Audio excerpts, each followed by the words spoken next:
All right, so we got another game without Chet under here, and we're going up against an all-star center. So we get to see a really, really good version of Isaiah Hartenstein. I love it, man. I love it. This is great to see. Well, I feel like they went on almost a jumbo package with Sabonis, DeRozan, and Murray.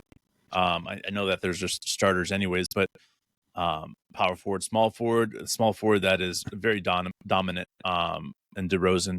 And Sabonis, obviously, we all know what he's capable of, and I feel like every time we play him, he's either having a triple double or getting close. So I was gonna say if I was a betting person, I was gonna be betting on Sabonis getting a triple double against us because that's what he seems like he always does. But last night, man, we had a clear indication of what this team looks like with a true center. And I get excited about watching the Thunder with a true center like Hartenstein that's out there playing 32 minutes and just straight up balling. He didn't take a 3-point shot at all last night. I love that. You're going to be adding Chet in there, and you don't want him taking any shots at all. You want Chet taking those 3-point shots and him just banging the bodies in the post. So it's really good to see how he's fitting in with this team without Chet. Yeah, and he got a couple of stitches. Had another amazing behind the back pass. This time while I was going down to the ground, found a cutting J-Dub out of nowhere for a big dunk. I don't know how he does it, but that might have just been a pure accident. But, well, it's 2 games in a row now. We've gotten 3 behind the back passes and 4 stitches. So with that said, the Isaiah Hartenstein experience is on full tilt right now, and I'm pumped, dude. 18 points a game right now. 18 points. He got the first double-double, I think, for us now. So no, he's got 2 double-doubles. 2 double-doubles in a row. Yeah. All right. Back-to-back now. All right. So then we had a 5-day break, bro. I know, it was nice. Oh, so long. It was nice. I missed it, though. But I know that it was really nice to have one game of Hartenstein and then a bunch of practice. I know that Coach made the most of that. You could tell it was toe-to-toe, man. That midway through the third quarter, we just opened up a gash. We just kept going on it. And really, J-Dub, SGA, combined for what, like 60? Something like that? 65 maybe? It was special performance, but we're getting kind of used to it, but it's still fun. It's still really, really fun.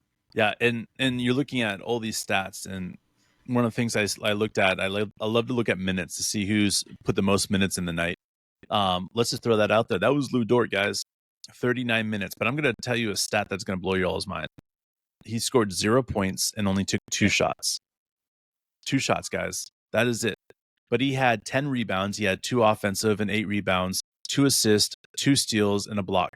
With 0, I'm sorry, he had 2 fouls. Never mind. He had 0 turnovers, though.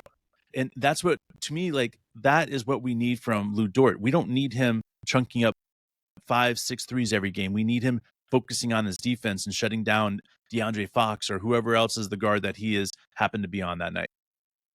But like in the end, right? If they're gonna guard him fully, like you're saying, keep that ball moving. And if teams don't guard you, they shoot the ball. So, like you're saying, 0 points when he's playing his role, like leading the team in minutes, getting out there and doing those things. That's exactly what you want from him. It can be tricky because you want somebody who's playing as well as him to shoot the ball, but at the same time, you don't want him to ever force a shot. Yep. And that's a really tough balance because based on defensive schemes night in and night out, there's going to be adjustment. So like you said, it sounds like he's found the right balance for the moment. Yep. I don't know if this is what we want to see regularly, but if teams are going to guard him, there's going to be space and we can really, really get into the lane at a much higher level when he's playing at the level he's at, shooting the ball like he has been this season. Yeah.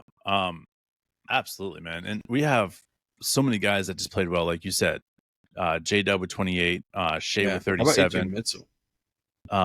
AJ Mitchell, dude. Off the bench, bro. AJ Mitchell in the last 2 games has scored 23 points. Last night he scored 13 points. He's special, guys. I feel like I'm wearing this out so much right now, but I don't think that there is.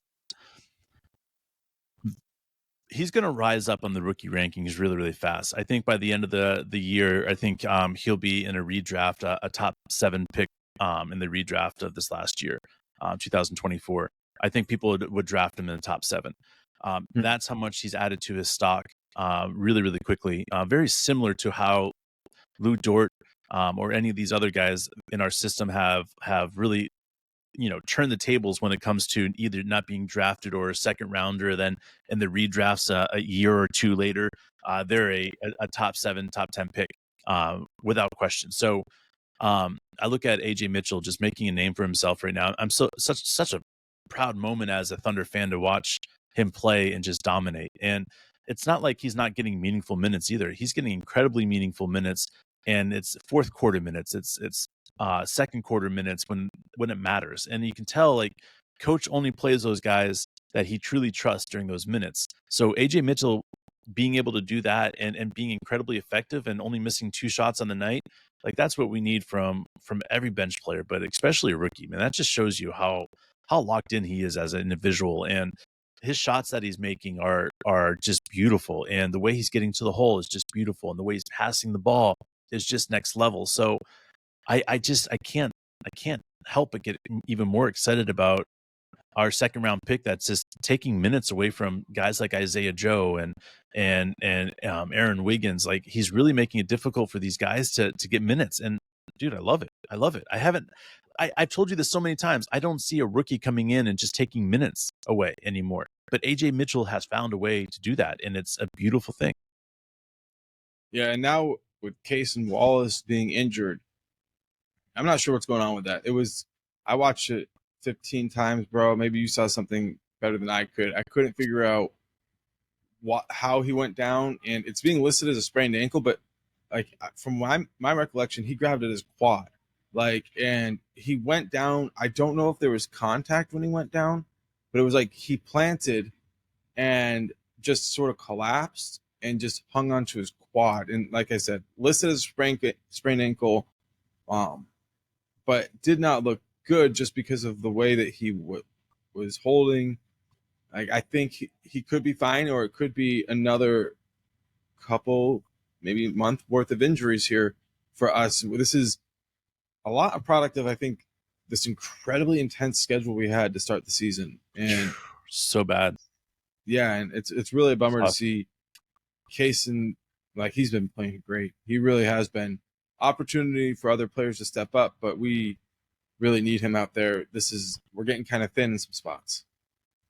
Yeah, we really are, and that's just the way it's going to go for some time here. But Kaysen's injury, it reminds me of like how fragile an NBA season it truly is, man.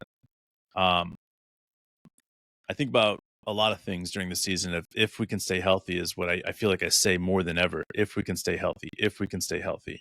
But the reality is that we don't have any control over that. We just don't. Like, look at all the players that are getting injured right now, man. It's insane.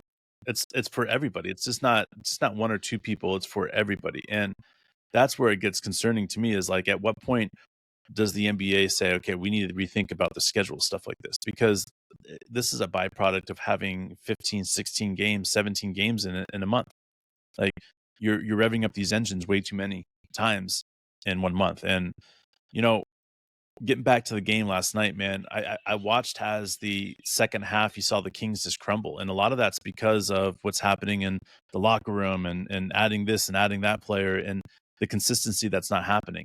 But the fourth quarter, bro, I got to get the third quarter was incredible when we outscored them by 12 points. We made all their shots difficult. And for the first 6 minutes, I think they stayed with us. It was close to being like a 2-point game either way. Yeah. For the first 6 minutes of the quarter, and then we just shut that off and we outscored them by 12 points in the last 6 minutes of the quarter. But watching that fourth quarter and how we built off of that was crazy, because if you look at it in the first 5 minutes of the game, right, man, they put up like 20 points. Okay, first 5 minutes of the game, or first 5 minutes of the fourth quarter. But after that, bro, it was like we just shut everything off, and they scored like 2 points the last 5 minutes of the game, 4 points the last 5 minutes of the game. Like, it was unbelievable. And it's not because they went to small ball. No, they had their guys out there, but we found the mismatches that were causing the issues against them. And this goes back to one of the things that I thought Coach D's weaknesses was last year, especially in the playoffs, is going at teams' weaknesses and not letting up until the game is fucking over and we've won by 20 points.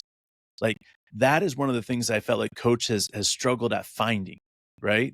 But this season has proven to me that not only is he coherent with that, but he has put his team in positions to try all these different lineups out. And then by the fourth quarter, it's these teams are having incredibly hard times to put points up on the board. Like, we've seen so many times that teams in the fourth quarter have, they've kept the Thunder have kept them in the teens, in the low teens to scoring. So for me, like, that's where this is at. Like, this team is on the next level to creating something special, and we're doing it with not being healthy. And our second best player, well, Jada might have something to say with that. Our third best player, depending on who you're talking to, isn't playing right now.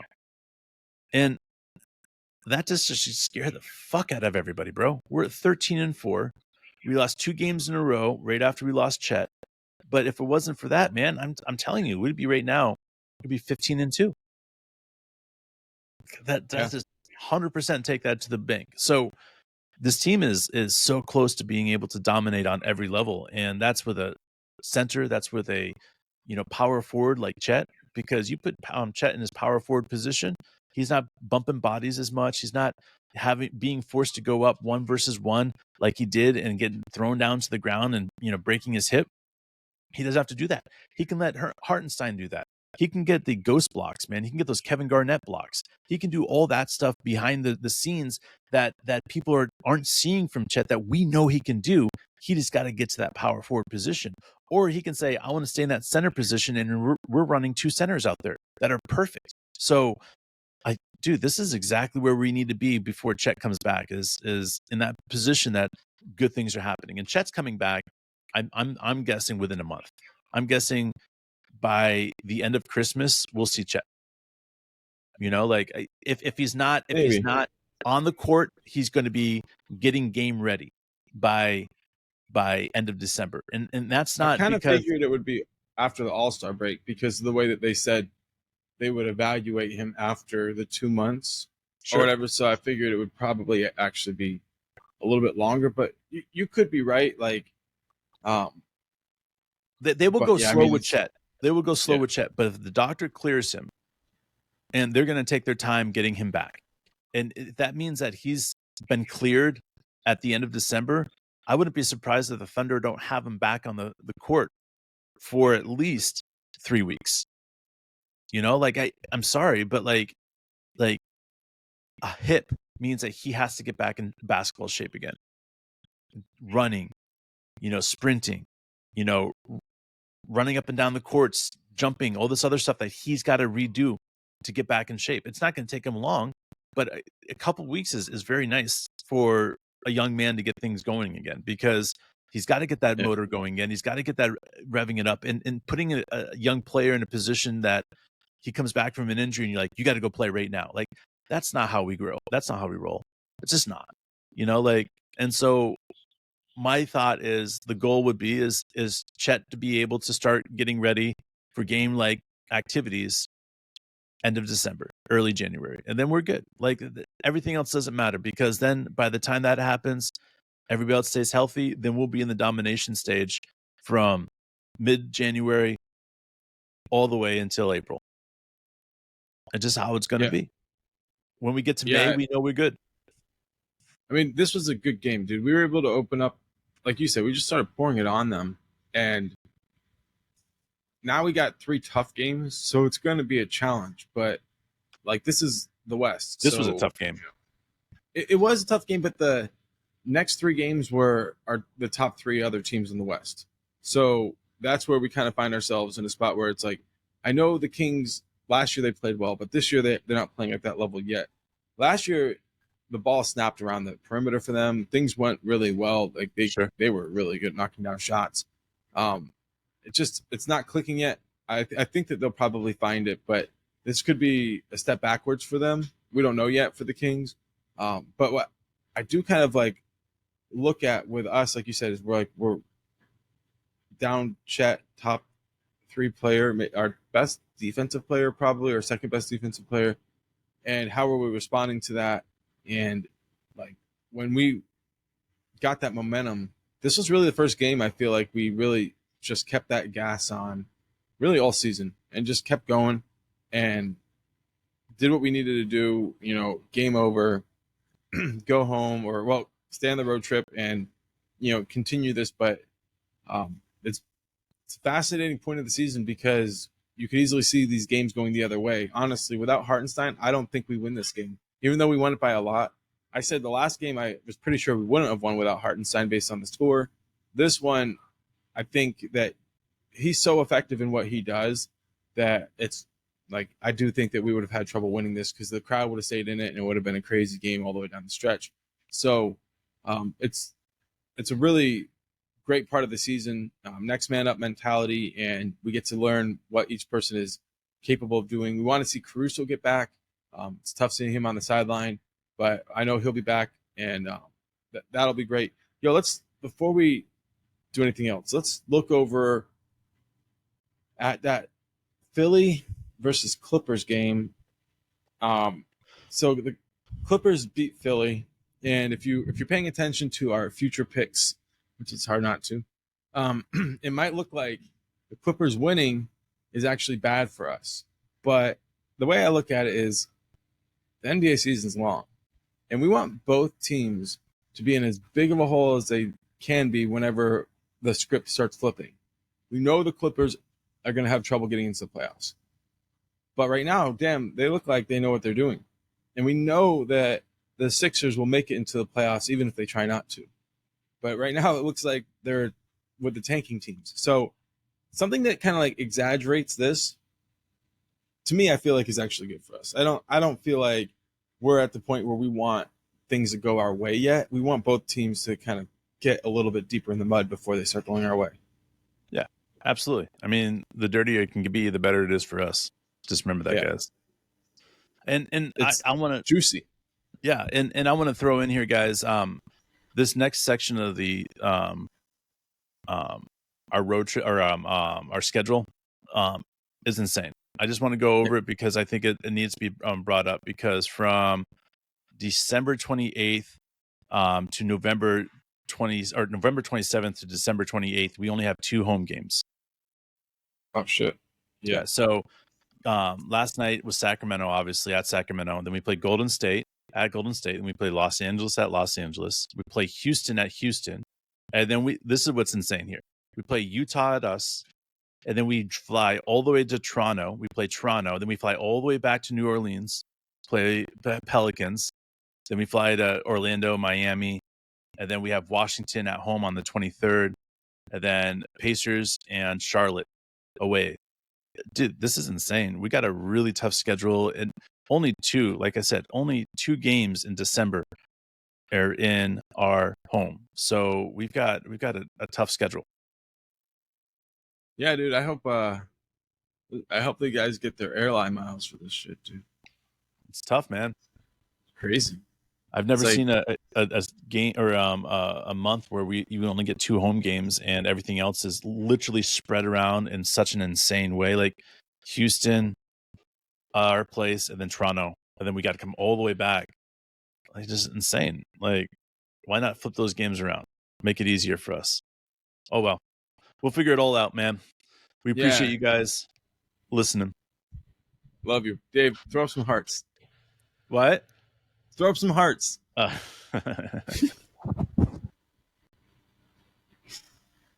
we go. Whoa.